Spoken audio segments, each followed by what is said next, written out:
السلام عليكم ورحمة الله وبركاته. الحمد لله نحمده ونستعينه ونستغفره ونؤمن به ونتوكل عليه ونعوذ بالله من شرور أنفسنا ومن سيئات أعمالنا من يهده الله فلا مضل له ومن يضلله فلا هادي له ونشهد أن لا إله إلا الله وحده لا شريك له وقال الله تعالى فمن حاجك من بعد ما جاءك من العلم فقل تعالوا ندعو أبناءنا وأبناءكم ونساءنا ونساءكم وأنفسنا وأنفسكم ثم نبتهل فنجعل لعنة الله على الكاذبين وقال الله تعالى إنما يريد الله ليذهب عنكم الرجس أهل البيت ويطهركم تطهيرا وقال النبي صلى الله عليه وسلم الحسن والحسين سيدا شباب أهل الجنة وأبوهما خير منهما وقال النبي صلى الله عليه وسلم من أحب حسينا فقد أحبني ومن أبغض حسينا فقد أبغضني أو كما قال وقال النبي صلى الله عليه وسلم هذا ابناي وابن بنتي اللهم إني أحبهما فأحبهما وأحب من يحبهما أو كما قال صدق الله العظيم وصدق رسوله النبي الكريم ونحن على ذلك لمن الشاهدين والشاكرين والحمد لله رب العالمين مولاي صل وسلم دائما أبدا على حبيبك خير الخلق كلهم هو الحبيب الذي ترجى شفاعته لكل هول من الأهوال مقتحم پر انتہائی واجب الاحترام قابل صد احترام بزرگوں بھائیوں نوجوان ساتھیوں پردہ میں سماعت کرنے والی ماں اور بہنوں 12 محرم الحرام 1446 ہجری ہے اور آج کے خطبہ کے اندر نواسہ رسول جگر گوشہ بطول جگر گوشہ علی المرتضیٰ کرم اللہ وجہہ ورضی اللہ تعالی عن مظلوم کربلا جناب حضرت حسین ابن علی رضی اللہ تعالیٰ عنہ کے فضائل و مناقب اور بالخصوص فلسفہ شہادت اور اس سے ملنے والے اسباق یہ تھیمز شامل ہیں۔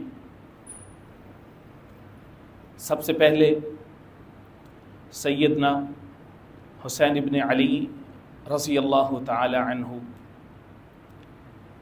کی جو حیات طیبہ ہے شہادت تک اس کی چند جھلکیاں آپ کے سامنے رکھنی ہیں، پھر اس کے بعد وہ خاص احادیث مبارکہ کہ جہاں سے جناب حضرت حسین ابن علی رضی اللہ تعالیٰ عنہ کا مقام و مرتبہ معلوم ہوتا ہے کہ سرور کونین سید المرسلین حضور پاک علیہ الصلوۃ والسلام کو ان سے کتنی محبت تھی اور ان کا مقام و مرتبہ ان احادیث مبارکہ کی روشنی میں کتنا بلند ہے۔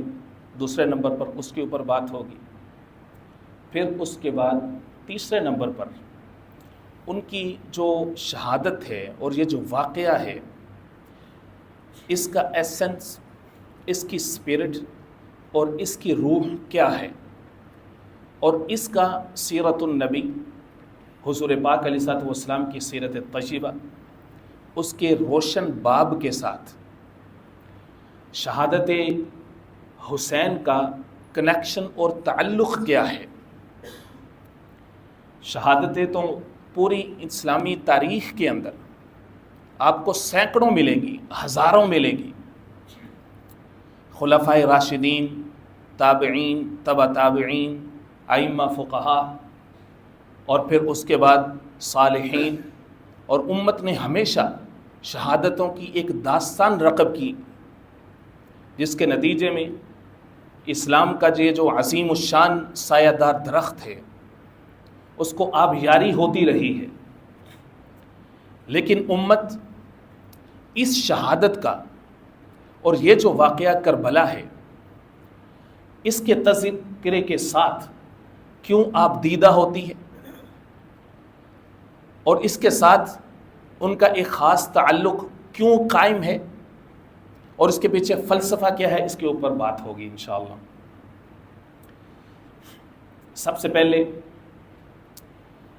جناب سیدنا حسین ابن علی رضی اللہ تعالیٰ عنہ کی حیات طیبہ کے جو ابتدائی 6 سال ہیں وہ آقا مدنی کریم سید المرسلین، ان کے نانا مبارک کبھی ان کی گود میں موجود ہیں، کبھی دوش نبوت کے شاہ سوار ہیں۔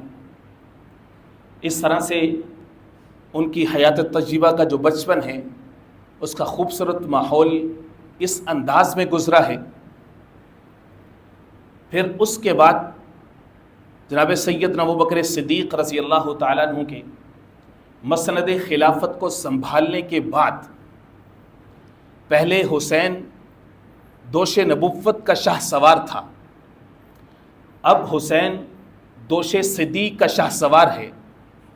ایک وہ وقت تھا کہ آقا کریم حضور پاک علیہ الصلوۃ والسلام نماز عصر کی ادائیگی کے بعد مسجد نبوی سے باہر تشریف لے کر کے آ رہے ہیں، حسین دوش نبوت کے سوار ہیں۔ جناب سیدنا ابوبکر صدیق رضی اللہ تعالیٰ عنہ نے دیکھا تو بے ساختہ کہہ اٹھے، نعم المرکب، واہ حسین کیا سواری ملی ہے تجھے۔ تو حضور پاک علیہ الصلوۃ والسلام نے مسکرا کے جواب دیا، صدیق تم سواری کو دیکھتے ہو، نعم الراکب دیکھو تو صحیح سوار بھی کتنا شاندار ہے۔ اس انداز میں اپنے نواسے کے ساتھ محبت کا اظہار فرمایا، اور سیدنا ابوبکر صدیق رضی اللہ تعالیٰ عنہ نے اسی سنت کو زندہ کیا۔ اور پھر وہ منظر بھی زمانے نے دیکھا کہ خلیفہ اول خلیفۃ الرسول جناب سیدنا ابوبکر صدیق رضی اللہ تعالیٰ عنہ مسجد نبوی سے باہر آ رہے ہیں، اور اسی منظر کی ریپیٹیشن ہے۔ جناب حسین ابن علی رضی اللہ تعالیٰ عنہ 7-8 سال کے بچے ہیں، دوش صدیق کے سوار ہیں، اور ادھر سے سیدنا عمر فاروق رضی اللہ تعالیٰ عنہ آ کر کے وہی الفاظ کہتے ہیں جو صدیق نے حضور سے کہے تھے، نعم المرکب، حسین واہ کیا سواری ملی ہے تجھے۔ صدیق اکبر نے وہی الفاظ جو حضور نے ان کو جواب دیا تھا، آج سیدنا ابوبکر صدیق فاروق اعظم کو کہہ رہے ہیں کہ فاروق تم کہہ رہے ہو نعم المرکب، سواری کیسی ہے تم دیکھو تو صحیح، نعم الراکب، سوار کیسا شاندار ہے، سوار کو بھی تو دیکھو۔ یہ جناب سیدنا حسین ابن علی رضی اللہ تعالیٰ عنہ کا بچپن ہے، لڑکپن اور جوانی کا آغاز ہوا تو خلیفہ ثانی جناب سیدنا فاروق اعظم رضی اللہ تعالیٰ عنہ کا دور منور، دور ضیاء وہ دیکھا، اور جس طرح سے ان کے والد گرامی، والد محترم، شیر خدا اسد اللہ الغالب جناب سیدنا علی المرتضیٰ کرم اللہ وجہہ جس انداز میں خلافت اسلامیہ، دولت اسلامیہ، مملکت اسلامیہ کے سیکرٹری آف دا اسٹیٹ تھے، جو کہ سب سے عظیم عہدہ ہوتا ہے، سب سے زیادہ ذمہ داری والا عہدہ ہوتا ہے، اس عہدے پر فائز تھے۔ اس عہدے کی ذمہ داریاں پوری کرنے کے لیے سیدنا حسین ابن علی رضی اللہ تعالیٰ عنہ اپنے والد گرامی جناب سیدنا علی المرتضیٰ کرم اللہ وجہہ کے کندھے کے ساتھ کندھا ملا کے کھڑے رہے، اور وہ ساری خوبیاں جو کہ ایک لیڈر میں ہونی چاہیے، جو ایک قائد میں ہونی چاہیے، وہ ساری خوبیاں ان بڑی شخصیات سے اور اپنے والد محترم سے لیتے رہے۔ یہ ان کی جوانی کا آغاز ہوا، بھرپور جوانی کی اندر داخل ہوئے، تو خلیفہ ثالث دوہرے دماد نبی الملقب بذو النورین سیدنا عثمان غنی رضی اللہ تعالیٰ عنہ کے عہد کا آغاز ہوا۔ تو اس دوران بھی اپنے والد محترم والد گرامی سیدنا علی المرتضیٰ کرم اللہ وجہہ کے کندھے کے ساتھ کندھا ملا کر کے اسلامی سلطنت خلافت اسلامیہ کی خدمت کے اندر مصروف رہے، اور ان کا سیدنا حسین ابن علی رضی اللہ تعالیٰ عنہ کا ان شخصیت کے ساتھ محبت، پیار اور خدمت کا یہ عالم تھا کہ یہ تینوں خلفاء اپنی اولادوں سے بڑھ کر کے اولاد علی کی خدمت کیا کرتے تھے۔ سیدنا عمر فاروق رضی اللہ تعالیٰ عنہ کا زمانہ تھا کہ ایک دن حسین ابن علی رضی اللہ تعالیٰ عنہ سیدنا عمر فاروق رضی اللہ تعالیٰ عنہ کے پاس تشریف لائے، دیکھا کہ میٹنگ چل رہی ہے، بڑے صحابہ ہیں، اور باہر عمر فاروق رضی اللہ تعالیٰ عنہ خلیفہ وقت کے صاحبزادے عبداللہ بن عمر رضی اللہ تعالیٰ عنہ وہ باہر بیٹھے ہیں۔ آ کر کے سلام کی، حال چال پوچھا، اور پوچھا کہ آپ ادھر کیوں ہیں؟ تو انہوں نے عرض کی کہ چونکہ اندر میٹنگ چل رہی ہے ابا حضور کی، تو مجھے اندر جانے کی اجازت نہیں ہے۔ حسین ابن علی رضی اللہ تعالیٰ عنہ نے سوچا کہ جب یہ باہر بیٹھے ہیں ان کے اعزاز کے اندر، تو میں بھی باہر ہی انتظار کر لیتا ہوں۔ میٹنگ طویل ہوئی، جب میٹنگ ختم ہوئی تو جس وقت عبداللہ بن عمر رضی اللہ تعالیٰ عنہ اندر گئے تو حسین ابن علی رضی اللہ تعالیٰ عنہ بھی اندر گئے۔ عمر فاروق رضی اللہ تعالیٰ عنہ بجلی کی سی تیزی کی طرح اٹھے، لپکے اور ان کو سینے کے ساتھ لگایا، فرمایا کہاں موجود تھے؟ حسین ابن علی فرمانے لگے کہ میں باہر انتظار کر رہا تھا۔ باہر انتظار کیوں؟ وہ آپ کے صاحبزادے چونکہ باہر بیٹھے تھے تو میں نے کہا میں بھی باہر انتظار کر لیتا ہوں۔ فرمایا کہ نہیں، یہ انتظار کرنے کا قانون میرے بیٹے کے لیے ہے، تیرے کے لیے نہیں ہے۔ آپ جب بھی آئیں سیدھا آیا کہ اپنی اولاد سے بڑھ کر کے ان کو مقام دیا۔ اپنی اولاد کو کہہ رکھا تھا یاد رکھو کہ میں اور تم ہم سب اہل البیت کے نوکر ہیں، خادم اور غلام ہیں ہم ان کے۔ جناب سیدنا علی المرتضیٰ شیر خدا رضی اللہ تعالیٰ عنہ کا زمانہ خلافت آیا تو اس دوران مسلمانوں کے اندر خانہ جنگی کا زمانہ تھا، سیول وار تھی۔ اپنوں کی منافقت اور پراؤں کی سازشیں ہمیشہ جو مسلمانوں کے دارالخلافے رہے ہیں، مسلمانوں کی جو حکومتیں رہی ہیں، یاد رکھ لیجئے گا کہ ان کے دروازے ہمیشہ اندر سے کھلے ہیں۔ ہمیشہ سے مسلمانوں کے اندر میر جعفر اور میر صادق موجود رہے ہیں، ہمیشہ سے منافق اندر رہے ہیں۔ باہر سے تکلیف آتی ہے، اس کو برداشت کرنا، اس کا مقابلہ کرنا آسان ہوتا ہے۔ جو اندر کی تکلیف ہوتی ہے اس سے نپٹنا انسان کے لیے سب سے زیادہ مشکل ہوتا ہے، چاہے وہ جتنا ذہین ہو، جتنا بہادر ہو، یہ اس کا سب سے زیادہ بڑا اور کڑا امتحان ہوتا ہے۔ ایک چھوٹی سی مثال دیتا ہوں میں۔ آپ نے اپنے من پسند کے جوتے لیے، آپ واک کرتے، آپ کے پاؤں کے نیچے کی زمین پلین ہو، صاف ستھری ہو، یا وہاں پہ پتھر اور روڑے ہو، حتیٰ کہ کانٹے ہی کیوں نہ ہو، آپ اس کے اوپر چل لیتے ہیں، لیکن ان پتھروں اور روڑوں میں سے فقط ایک چھوٹا سا روڑا بھی نکل کر کے آپ کی جوتی کے اوپر والے حصے میں آپ کے پاؤں کے بالکل نیچے آ جائے، چل سکیں گے؟ چل سکیں گے؟ نہیں۔ اس لیے جناب سیدنا علی المرتضیٰ شیر خدا رضی اللہ تعالیٰ عنہ کے زمانے میں سیول وار اور جنگ کا زمانہ تھا۔ یہ جناب سیدنا علی المرتضیٰ شیر خدا رضی اللہ تعالیٰ عنہ کے اوپر ایک آزمائش تھی۔ جو شخصیت جتنی بڑی ہوتی ہے اس کا امتحان بھی اتنا بڑا ہوتا ہے۔ اللہ کسی کو بڑا مقام کیسے دیتا ہے؟ اس کی آزمائش بڑی رکھتا ہے۔ تو کرم اللہ وجہہ کا یہ جو زمانہ تھا، اس میں جناب حسن، جناب حسین دونوں صاحبزادے بھرپور جوانی اور پوری لگن کے ساتھ اپنے باپ سیدنا علی المرتضیٰ کرم اللہ وجہہ کہ کندھے کے ساتھ کندھا ملا کر کے کھڑے رہے. پھر اس کے بعد یہ جو مسلمانوں کی آپس کی جو جنگ تھی، سیول وار تھی، اس کو عروج پر پہنچنے سے روکا سیدنا علی المرتضیٰ کرم اللہ وجہہ کے بڑے صاحبزادے جناب سیدنا امام حسن بن علی رضی اللہ تعالیٰ عنہ نے جناب امیر معاویہ رضی اللہ تعالیٰ عنہ کے ساتھ صلح کی تاکہ مسلمانوں کو امن مل سکے. اور حضور پاک علیہ الصلوۃ والسلام نے جو کئی سالوں پہلے پیشن گوئی کی تھی کہ یہ میرا بیٹا حسن مسلمانوں کی دو جماعتوں کے درمیان صلح کروائے گا، اور سیدنا حسن بن علی رضی اللہ تعالیٰ عنہ نے صلح کروائی اور مسلمانوں کے درمیان امن کی ایک کیفیت پیدا ہوئی.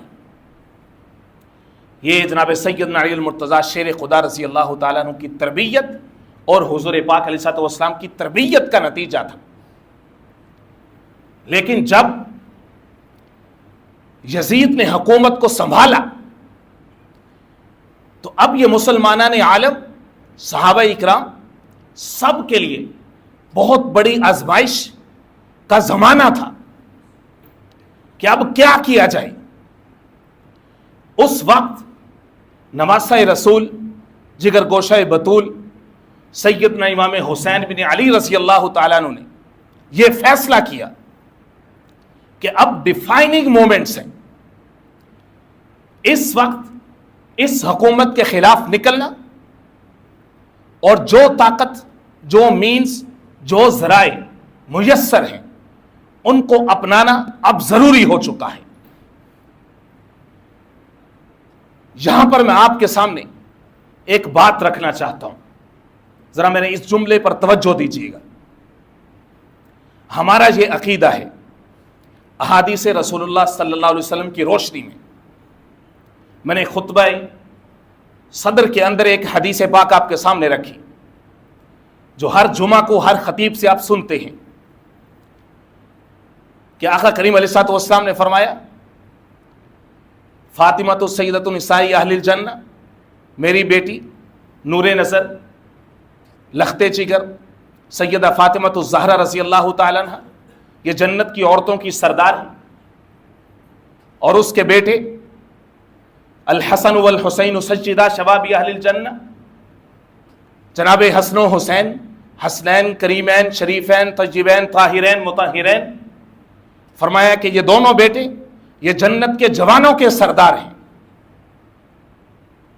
جب وہ جنت کے سردار ہیں اور ہم نے ان کے نانا کا کلمہ پڑھا ہے تو وہ ہمارے بھی سردار ہیں کہ نہیں ہیں؟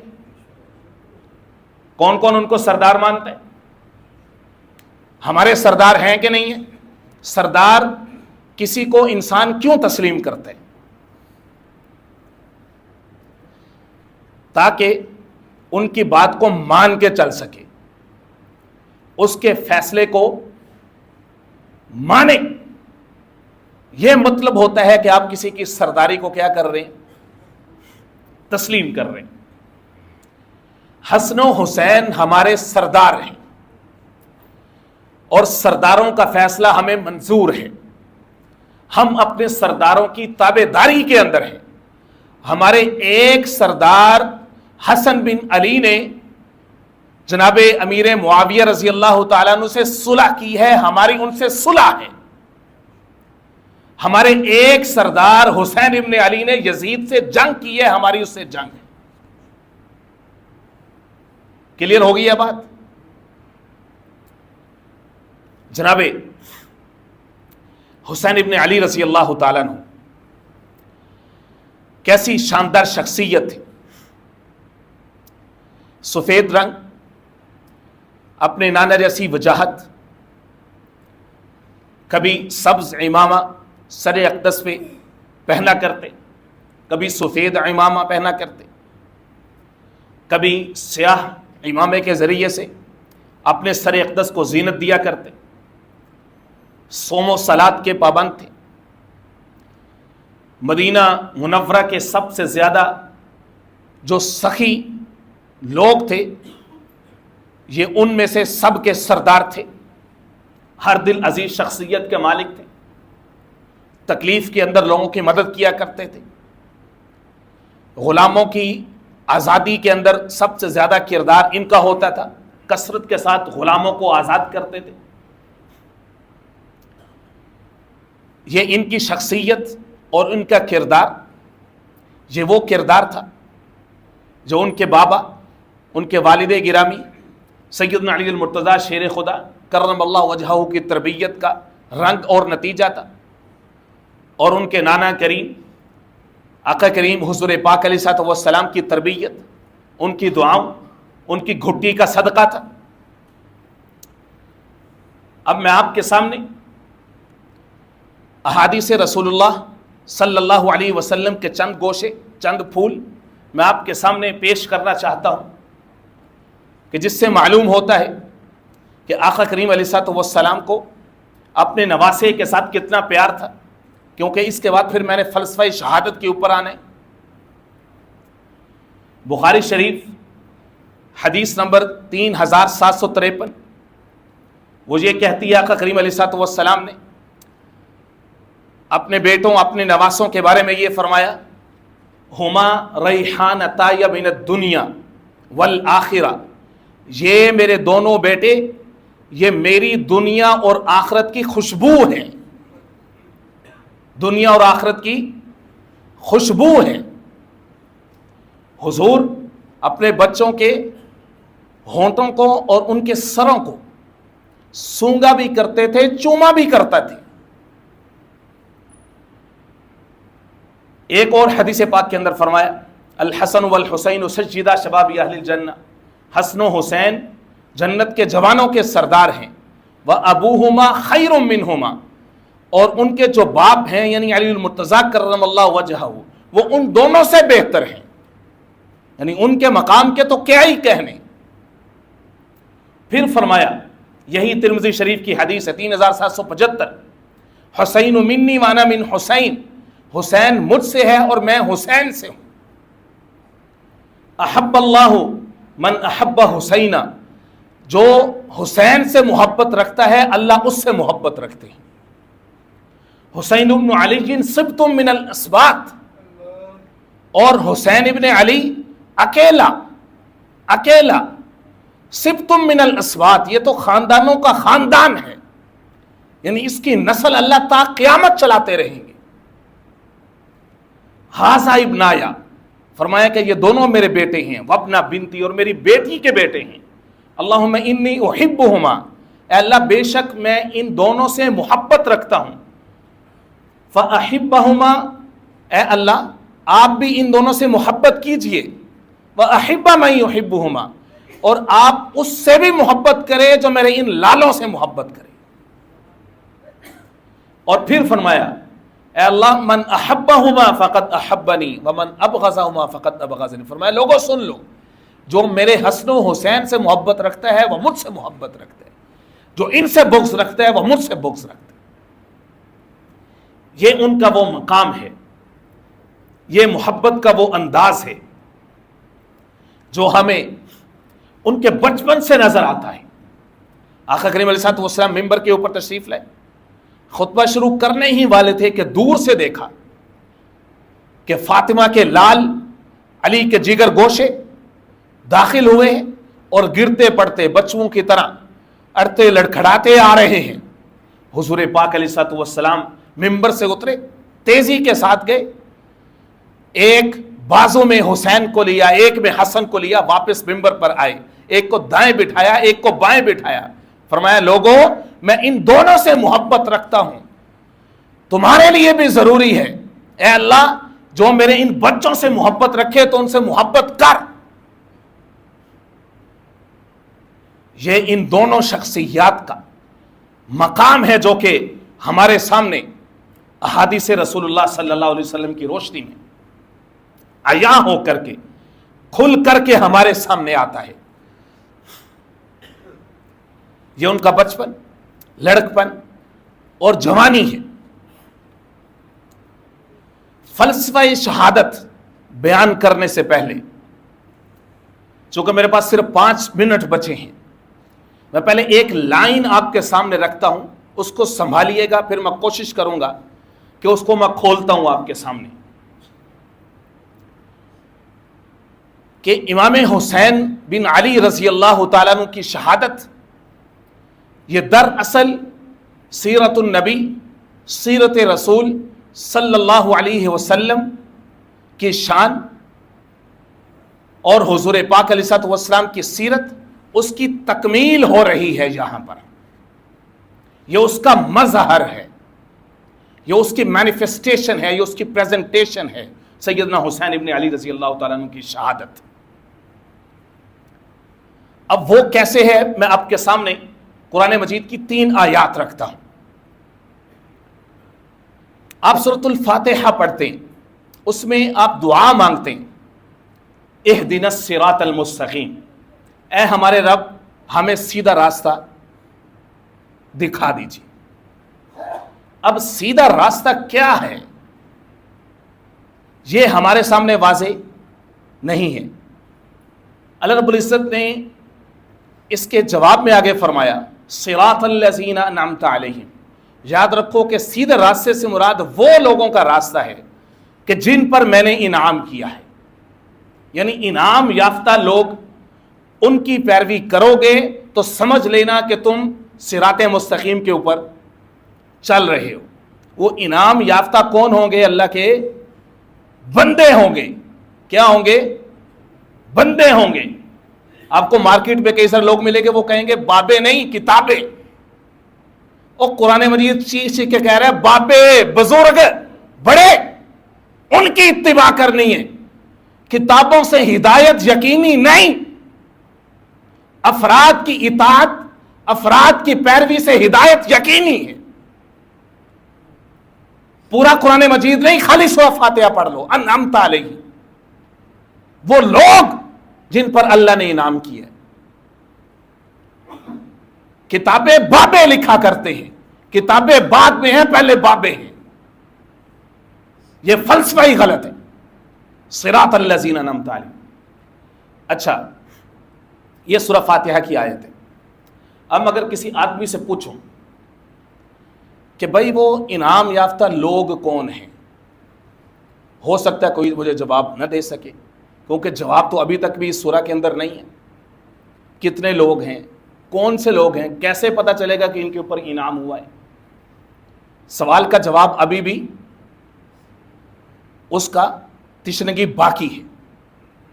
اس کے لیے ہم پہنچیں گے قرآن مجید کی سورہ نمبر 4، سورۃ النساء، پارہ نمبر 5.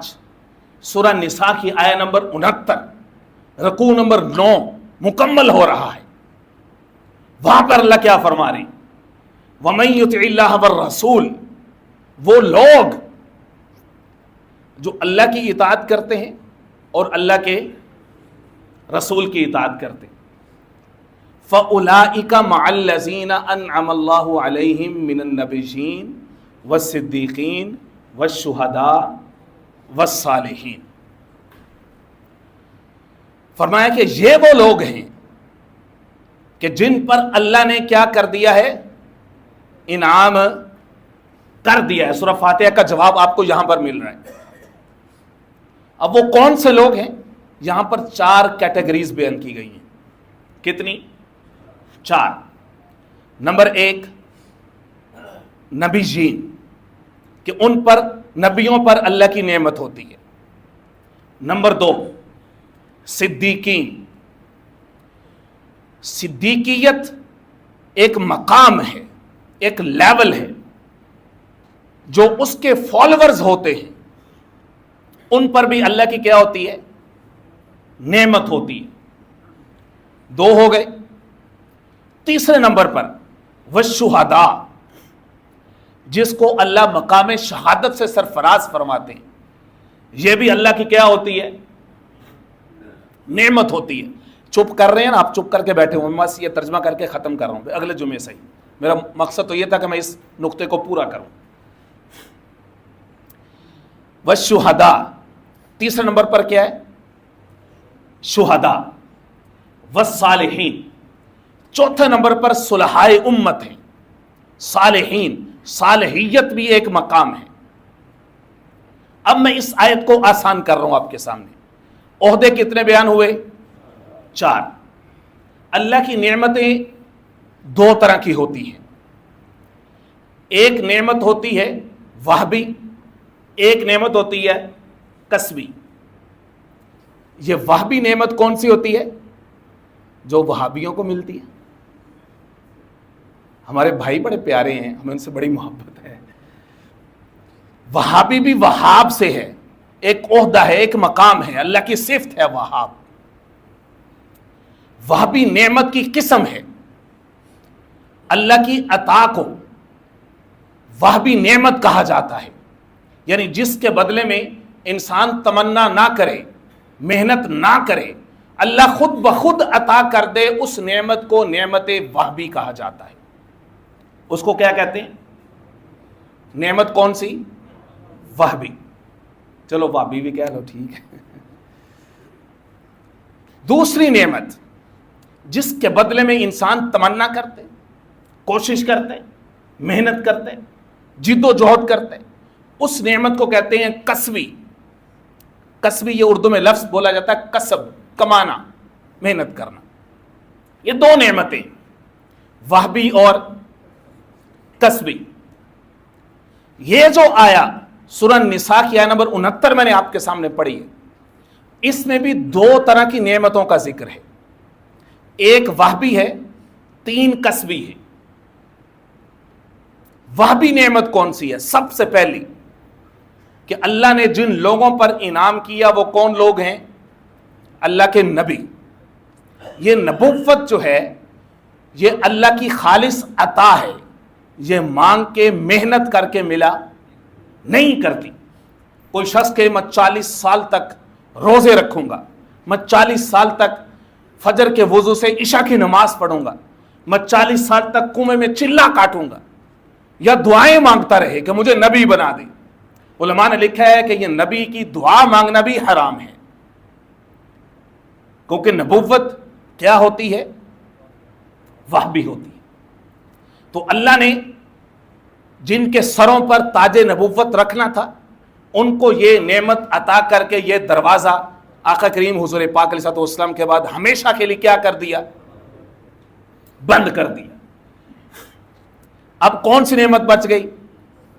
کسبی۔ کسبی نعمت کہتے ہیں ولایت کی جو نعمت ہوتی ہے، یعنی ایک نبوت ہے، ایک ولایت ہے۔ نبوت بغیر محنت کے ملتی ہے، ولایت اللہ کا ولی بننے کے لیے، اللہ کا دوست بننے کے لیے محنت کرنی پڑتی ہے، پروف کرنا پڑتا ہے، مار کھانی پڑتی ہے، آزمائشیں سہنی پڑتی۔ نبی اور ولی میں فرق یہ ہوتا ہے کہ اللہ اس کو نبوت کے مقام سے پہلے سرفراز فرماتے ہیں، اس کی محنت جد و جہد بعد میں ہوتی ہے۔ ولی کے اندر یہ ہوتا ہے کہ وہ محنت سے، جد و جہد سے اللہ کا وہ قرب حاصل کرتا ہے کہ اس کے سامنے پھر اللہ وہ راستے، وہ چیزیں، وہ نعمتیں کھولتے ہیں کہ عام آدمی کی بصیرت وہاں تک نہیں پہنچ سکتی۔ فرمایا اتقوا فراست المومن، مومن کی فراست سے ڈرو، فإنه ينظر بنور اللہ، کیونکہ وہ اللہ کے نور کی روشنی میں دیکھتا ہے۔ آپ کو رات اندھیرے میں کچھ دیکھنے کے لیے ٹارچ کی ضرورت ہوتی ہے۔ اللہ کا جو ولی، جو مومن بندہ ہوتا ہے، اللہ اس کے اندر نور ایمان نصیب فرماتے ہیں کہ وہ تمہارا چہرہ بھی پڑھ سکتا ہے، کون شخص کس نیت کے ساتھ اس سے بات کر رہا ہے، اس کو دھوکہ دینا چاہتا ہے، وہ جانچ لیتا ہے لیکن اظہار نہیں کرتا تاکہ تمہیں شرمندگی نہ اٹھانی پڑے۔ ایک بصارت ہوتی ہے، ایک بصیرت ہوتی ہے، وقت کے دامن میں جگہ تنگ ہے۔ ایک بصارت ہوتی ہے، ایک بصیرت ہوتی ہے۔ بصارت کہتے ہیں ظاہری دیکھنے کو، آئی ویژن کو، بصیرت ہوتی ہے اندر کی آنکھ کو، باطنی نظر کو بصیرت کہتے ہیں۔ سورۃ الحج پڑھ کے دیکھیے، پارہ نمبر 17 میں اللہ فرماتے ہیں فَإِنَّهَا لَا تَعْمَى الْأَبْصَارُ، فرمایا کہ میرے محبوب ان کی آنکھیں اندھی نہیں وَلَكِنْ تَعْمَ الْقُلُوبُ الَّتِي فِي الصُّدُورِ، ان کے سینوں میں دھڑکتے دل وہ اندھے ہو چکے ہیں، بصارت ہے بصیرت نہیں ہے ان کے پاس۔ تو جو اللہ کا ولی ہوتا ہے وہ اللہ کے نور کی روشنی میں چیزوں کو انالائز کرتا ہے، اس کی مینیفیسٹیشن کسی اور انداز کی ہوتی۔ تو اس آیا کے اندر پہلا مقام نبوت ہے، باقی 3 مقام ولایت ہے۔ ان کے 3 حصوں کے اندر پہلے صدیقیت ہے، پھر اس کے بعد دوسرے نمبر پر شہداء ہیں، تیسرے نمبر پر صالحین ہیں۔ اللہ کے انبیاء کے جو سردار ہیں وہ حضور پاک علیہ الصلوۃ والسلام کی ذات ہے۔ کون ہے؟ اللہ رب العزت نے جتنی نعمتیں اپنے حضور کو دی، محبوب کو دی، وہ اصل میں دی، اصلیت اپنی اصل حیت کے مطابق دی۔ باقی کسی کو وہ نعمت ملی ہے تو وہ حضور کے واسطے سے ملی ہے۔ ہوا میں بات نہیں کر رہا ہوں، میں دلیل دیتا ہوں آپ کے سامنے۔ سورہ آل عمران، سورہ نمبر 3، پارہ نمبر 3، سورہ آل عمران کی آیا نمبر 81 یہ کہہ رہی ہے کہ آج ہم بھی ایک محفل سجاتے ہیں اللہ کے محبوب کی شان میں، ایک جلسہ کرتے ہیں اللہ کے محبوب کی شان میں۔ ازل کے